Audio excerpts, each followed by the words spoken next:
Nos Pues quedamos. yo pienso que los de la tercera edad vamos a ser los últimos en salir, ¿eh? Exactamente, exactamente, sí, sí, sí, también Sí. así va a ocurrir. Bueno, les comentaba que, bueno, nos quedamos la clase pasada viendo el avance que tuvieron los mexica, que tuvieron los españoles en este proceso de conquista desde la Villa Rica de la Veracruz hasta hasta la zona de Tlaxcala, ¿no? Cuando arriban a Tlaxcala, e incluso platicábamos de cómo tuvieron estas batallas con los tlaxcalteca, con los 4 señoríos tlaxcalteca, en donde pues ellos, pues, al final por la cosmovisión y la forma de la guerra en Mesoamérica, pues digamos no tuvieron forma de, de combatir al 100% a los españoles, ¿no? Es decir, cuando se ocultó el sol, cuando se ocultaba el sol en las batallas, porque no fue una sola batalla, fueron batallas constantes, ¿no? Fueron una serie de 3, 4 batallas en donde pues, los españoles, al borde de perder la guerra, vamos a ponerlo así, pues de pronto se veían beneficiados por el término de la batalla en el momento en que se ocultaba el sol. ¿De acuerdo? También comentamos esta parte de la inferioridad de las armas, que hasta cierto punto pues era importante y a la vez no tanto. Sí hubo una inferioridad en cuestión de armas, pero como yo siempre les platico, no sé si a usted ya se los dije, pero siempre me gusta verlo de esta forma. Pues mientras el español cargaba el arcabuz, porque pues había que meter la pólvora, bueno, Sí, limpiar el sí, arcabuz, meter la pólvora, ¿no? Apretarla y todo este asunto de las armas, pues mientras hacía eso, pues evidentemente quedaba como puercoespín, ¿no? O sea, con muchísimas flechas enterradas en el cuerpo, o sea. Decías que alrededor de 10 minutos, ¿no? Exactamente, alrededor de 10 minutos es lo que tardan en recargar estos personajes. Entonces, pues no, evidentemente no es un factor. Claro, claro, cuando se dispara el arcabuz, además el arcabuz es un arma austera que no es una bala precisa que le da directamente a una persona, sino más bien, ahora sí que es un arma expandible, ¿no? Se expande, sale la pólvora y prácticamente es como una serie de 5 o 10 balazos, yo qué sé, ¿no? O sea, muchos balazos, y entonces pues alcanza a darle a varios indígenas. No los mata, pero sí los deja muy heridos, dependiendo también en dónde les dé.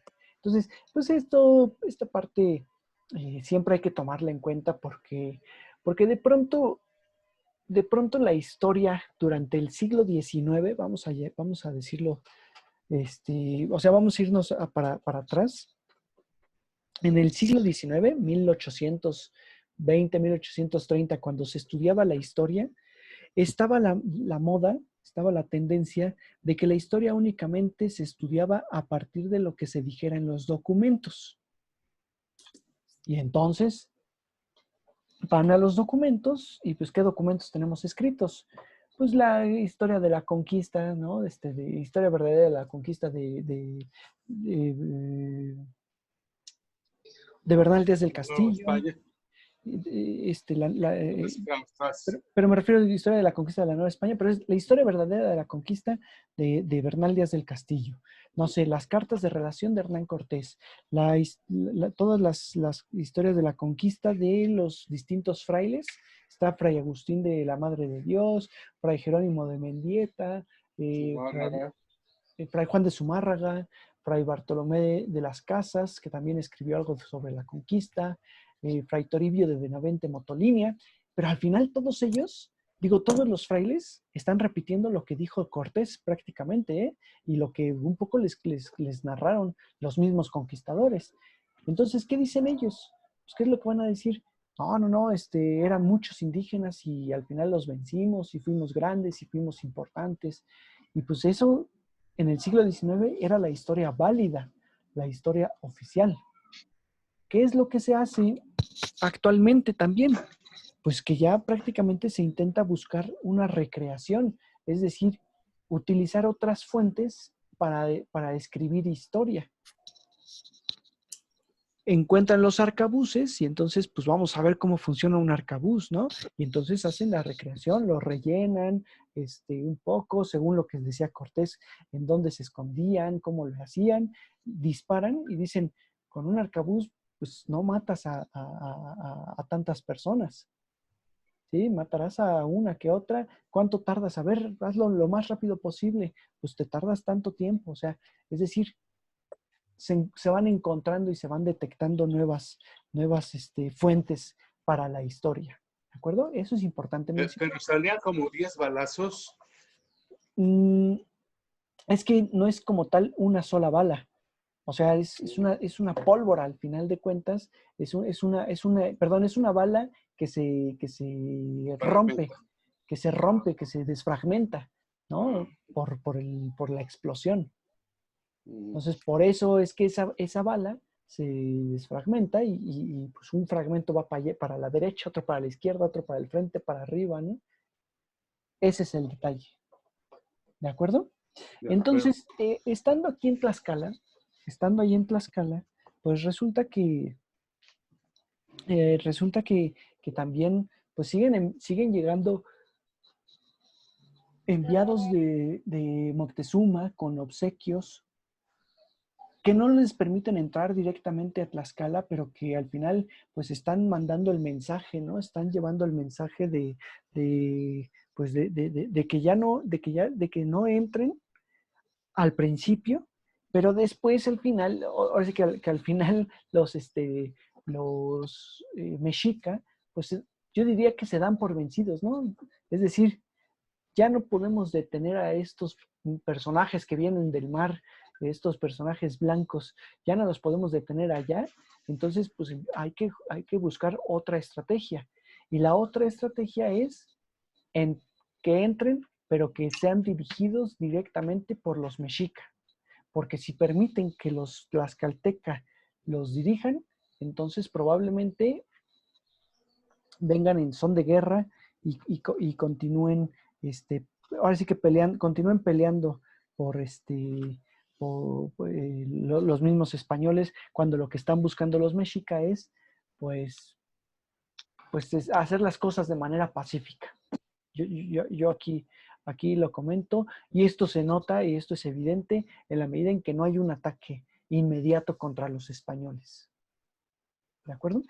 Ahora, el entrar a la Ciudad de México, Tenochtitlan, pues no es cosa fácil.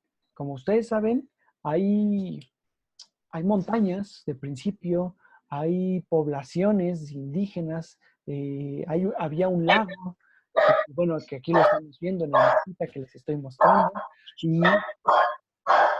y por otro lado... Disculpa, Dani, disculpa la introducción del perro, no es mía. Una cosa. Es para ambientar. Es un xoloscuincle.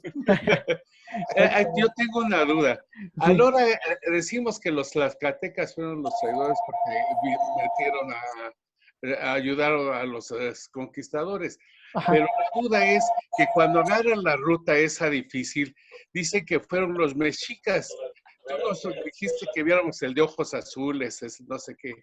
Pero ahí indica que, que los tlaxcaltecas los llevaron por esa ruta, ¿sí?, para que no se dieran cuenta los mexicas.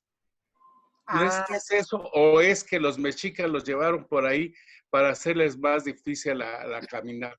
Esta es mi duda. No, espérame, es que aquí, por eso les decía, sí lean el de ojos azules, pero que todavía nos faltaba ver un poquito de avance para llegar a ese tema. Fíjense, así a grandes rasgos, ahorita lo que estamos viendo, ahorita lo que vamos a ver es cómo los tlaxcaltecas desde esta zona, tlaxcalteca y sobre todo los mexica, los llevan a México Tenochtitlan. En el de ojos azules se ve más bien cómo salen de México Tenochtitlan, cómo huyen de México Tenochtitlan.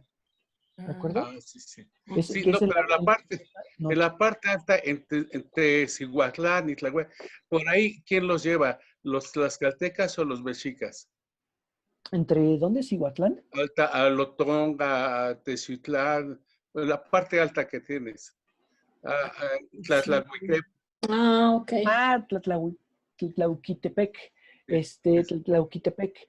No, aquí los están guiando más bien los totonacas, los de Zempoala, el cacique gordo de Zempoala. Fíjense, retomaré un poquito para que no nos confundamos tanto.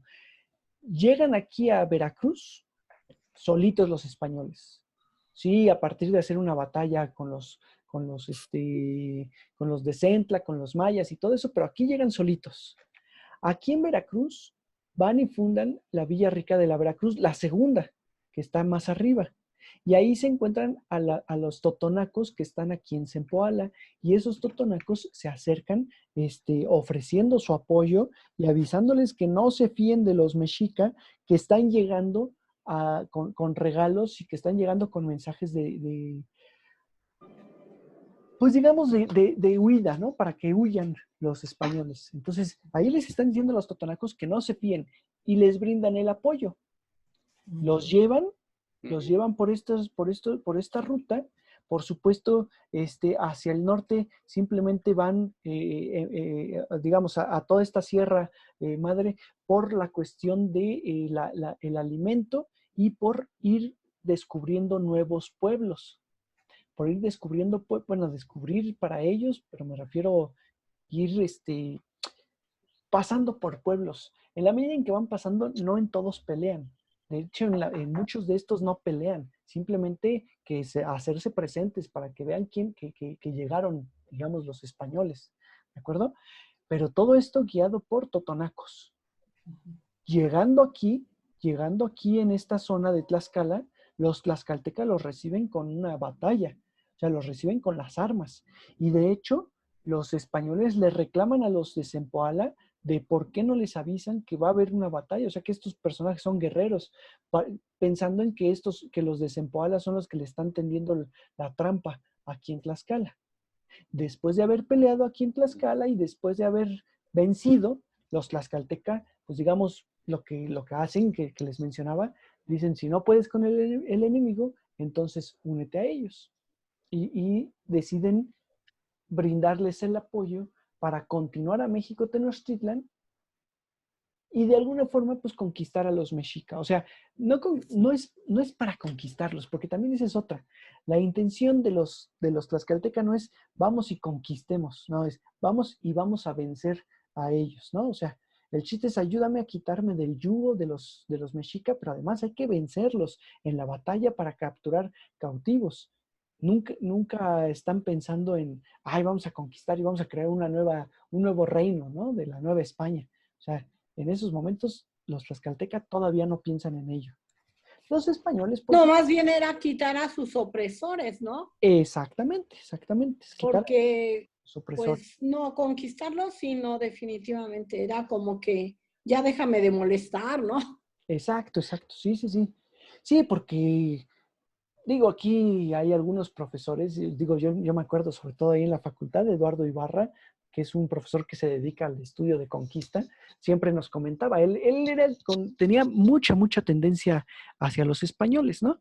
Pero nos comentaba así de manera de broma que los mexicas tenían a los tlaxcaltecas como su juguete. O sea, bien los mexicas, aunque se dice que los tlaxcaltecas eran fuertes, por ahí hay otras fuentes en donde dicen, no, los mexicas en cualquier momento hubieran podido conquistarlos y oprimirlos, ahora sí que desaparecerlos. Simplemente que los mantenían ahí porque les servían para las famosas guerras floridas, para que, bueno, tú mantente, produce, me pagas un tributo, peleamos en la guerra, agarro cautivos, pues tú también vas a agarrar, pero pues la verdad es que soy más fuerte y entonces yo voy a agarrar más cautivos de ti que tú de mí y pues al final de cuentas para eso sirve, ¿no? Eso es lo que se ha dicho mucho. Era el dominio, no el exterminio, ¿no? Exactamente. Pues fíjense, así como tú lo estás comentando, dominar significa que tú sigas produciendo, pero que ahora yo disfrute de esa producción. En cambio, si te extermino, pues ahora ¿quién trabaja esas tierras? Pues las voy a tener que trabajar yo, ¿no? Entonces me conviene mucho más mantenerte ahí, dominarte. Pues así es como funcionaba, exactamente. Resulta que estando en Tlaxcala, llegan los enviados de Moctezuma desde la Ciudad de México, avisando que van a ser bien recibidos, que van a ser recibidos en Tenochtitlan por Moctezuma, pero que pues no se fíen de los tlaxcalteca porque son gente guerrera que les puede jugar chueco, que ellos, o sea, esos enviados y los mismos mexica, los van a guiar por un camino, los van a guiar por el mejor camino, y pues están entre cuates, digámoslo así, ¿no? O sea, no hay problema. Por supuesto, pues del otro lado, los tlaxcaltecas les están diciendo, no, a ver, aguas, porque los mexicas son traidores, son no traidores, sino son, ahora sí que traicioneros más bien, ¿no? Pueden en cualquier momento, pues jugarte chueco, o sea, te dicen una cosa, pero a la vez te pueden atacar por otro lado, ¿de acuerdo? Y sin embargo, Hernán Cortés decide que sí le va a hacer caso a los mexica. ¿Por qué razón? Porque los mexica, a ver, los tlaxcaltecas les decían que ellos los llevaban por las tierras que ellos dominaban, que es por toda esta zona de Tlaxcala, Totonilco y toda esa zona, hasta llegar a Texcoco, y de ahí por Otumba entrar a México Tenochtitlan. Digo Texcoco y después, o más bien Otumba, porque en realidad no sería Texcoco, sería por Otumba, y de ahí entrar a México Tenochtitlan, ¿sí? Pero todo por el norte, para que fueran caminos seguros bajo el dominio de los tlaxcaltecas. Sin embargo, los mexicas dijeron, no, vente, te vamos a llevar por Cholula, ¿sí? Pasas por aquí por Cholula, Huejotzingo, y de aquí es el paso más rápido, porque es el paso que rodea los volcanes. El paso que rodearía los volcanes por esta zona, y de ahí entramos hacia Iztapalapa y luego México Tenochtitlan.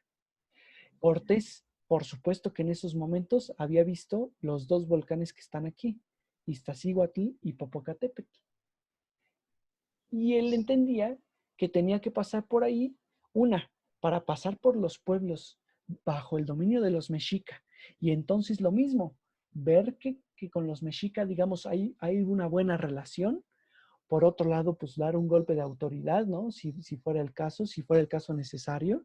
Y por última, acercarse a estos volcanes, porque a alguien le había mencionado, o sea, alguien, era lógico, se sabía que en los volcanes había azufre, y que resulta que el azufre le servía para hacer la mezcla, para la pólvora, y poder continuar explotando sus armas. Ya se les había acabado, y entonces pues sí era necesario, ¿no? O sea, ya las municiones ya se habían acabado, y entonces querían pasar por allí. Me regreso un poquito al mapa para que lo vean. Pueden irse por Cholula. Ahí en Cholula, de hecho los mexicas les dicen pues que en Cholula pueden hacer una parada, que ahí se pueden establecer, que ahí pueden, digamos, pasar la noche, ¿no? Y que bueno, pues están en tierra de amigos, de aliados de los mismos mexicas, que sería Cholula y Huejotzingo. Perdón, sobre todo Cholula. Huejotzingo era parte de la alianza de los tlaxcaltecas, ¿sale? Cholula es el que sí es de los mexicas. Digo, es de los, sí, de aliados de los mexicas, perdón. ¿De acuerdo? A Cholula están entrando, están llegando el 12 de octubre. O sea, claro, pues allí no estoy seguro, la verdad, Hernán Cortés no menciona nada. No creo que tenga conciencia de que en esa fecha Cristóbal Colón llegó a América y todo ese asunto. No menciona nada, entonces, insisto, yo no creo que tenga conciencia de ello, pero pues vamos a dejarlo en la duda también, ¿no? Podría ser que sí. Estando en Cholula, a ver, acordémonos, ¿qué es Cholula? ¿O qué ciudad es Cholula? Se los comenté un poco cuando hablábamos de la época prehispánica, cuando hablamos del momento prehispánico, pero recuerden que Cholula era la ciudad sagrada por excelencia. Era la ciudad, ahora sí que la ciudad más sagrada para las comunidades del centro y del altiplano por excelencia.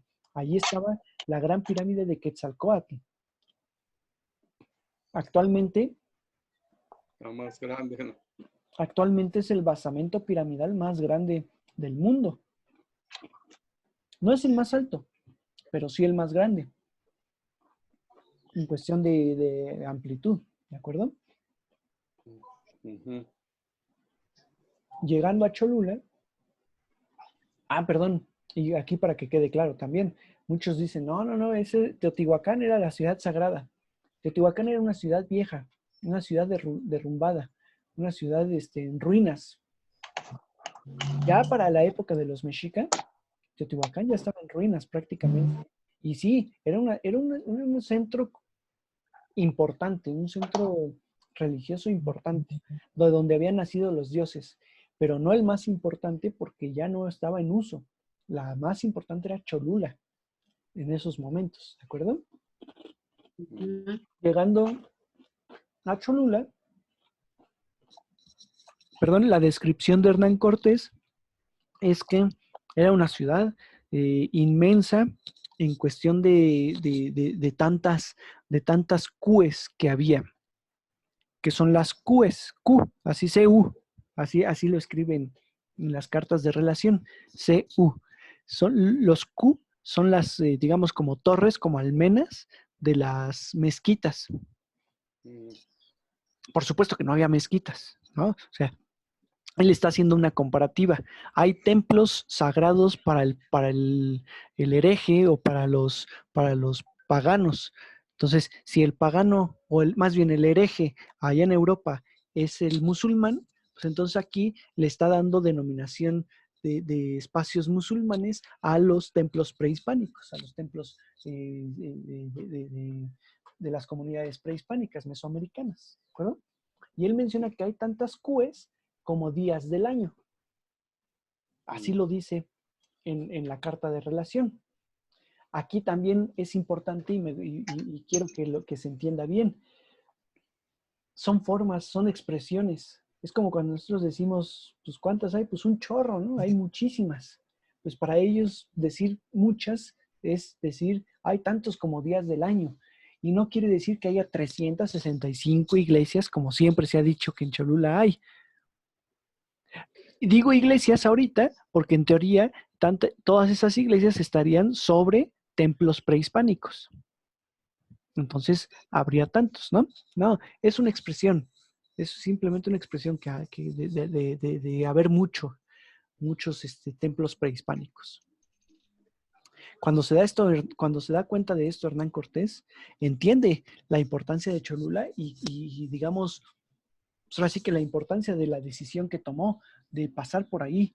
Si tú de alguna forma entras y sales de esa ciudad, pues un poco el simbolismo podría interpretarse o podría verse como que los dioses paganos, los dioses mesoamericanos, pues no les están haciendo nada. O sea, no hay protección para los mesoamericanos en contra de los españoles. ¿De acuerdo? Ahora bien, estando en Cholula, por supuesto, pues que de pronto lo primero que ven es que no hay tanta población como les habían dicho que había. O sea, les habían dicho que Cholula era una ciudad grande, una ciudad muy poblada, y resulta que están entrando y lo que dice Cortés es, no hay tanta población. ¿Qué ocurre? ¿Qué está ocurriendo? O los engañaron, o no tienen las mismas referencias, ¿no? Después va a enterarse Cortés, o va a saber Cortés, que más bien la población se había ido. La población, al ver que ya venían los españoles, por órdenes de Moctezuma, se habían, digamos, escondido, habían salido de la misma ciudad. ¿Por qué razón? Porque resulta que, o bueno, parece ser, digo parece ser porque igual ahí hay algunas versiones encontradas, pero pues las versiones más lógicas, más aceptadas, es que los mismos cholultecas tenían preparada una emboscada contra los españoles. Resulta que después de la segunda noche de estar ahí en Cholula, la Malinche, que ya por cierto hablaba español en esos momentos, o sea, ya se podía comunicar directamente con los españoles. La Malinche anda, digamos, paseando por la ciudad de Cholula. Y una señora mayor la agarra y le dice que mejor se esconda porque no sabe lo que viene. Y pues que esa gente con la que viene no es de fiar, y entonces pues vamos, que se esconda, ¿no? Para darle protección. ¿Qué es lo que hace la Malinche? Esto lo narra Bernal Díaz del Castillo. Acude inmediatamente con el capitán Cortés, diciéndole que tuviera mucho cuidado porque le estaban tendiendo una emboscada. Entonces, pues que era mejor salir y retirar al ejército porque los cholultecas eran muchos y también eran muy aguerridos. Sin embargo, y aquí viene el aspecto de caballero, yo diría, del mismo Hernán Cortés.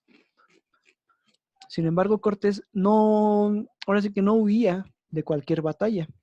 Al contrario, ¿no? Casi siempre quería enfrentarla, pues para salir victorioso, para o sea, ya había visto que sí podía contra muchos indígenas, y por otro lado, pues hacerse el caballero, o sea, el mártir, ¿no? Si mueres en esa batalla, quiere decir que moriste luchando, moriste con honor. En cambio, si te retiras, pues se une. No, nadie, yo estoy en la... Probablemente ellos, no, digamos, piensen que no hay honor en la retirada, ¿no? Normalmente. Entonces, Cortés más bien lo que hace es mandar llamar a los sacerdotes,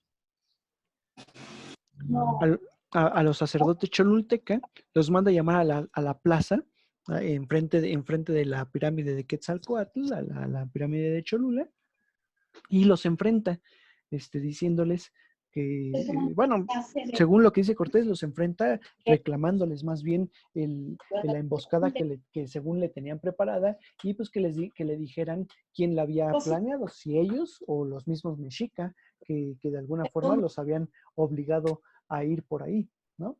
A acudir por el mismo Cholula. Recordemos en este caso, hay que tener en cuenta que digamos, los centros ceremoniales normalmente son exclusivos de la clase gobernante y de la clase sacerdotal. ¿Por qué les comento esto? Pues porque resulta que cuando tiene Hernán Cortés a todos los sacerdotes, que no, tampoco son demasiados, ¿verdad? Según Díaz del Castillo, son cerca de 15 personajes, pero cuando los tiene reunidos en la plaza, en la plazoleta que está abierta, ¿no? Enfrente de la pirámide, no hay gente externa.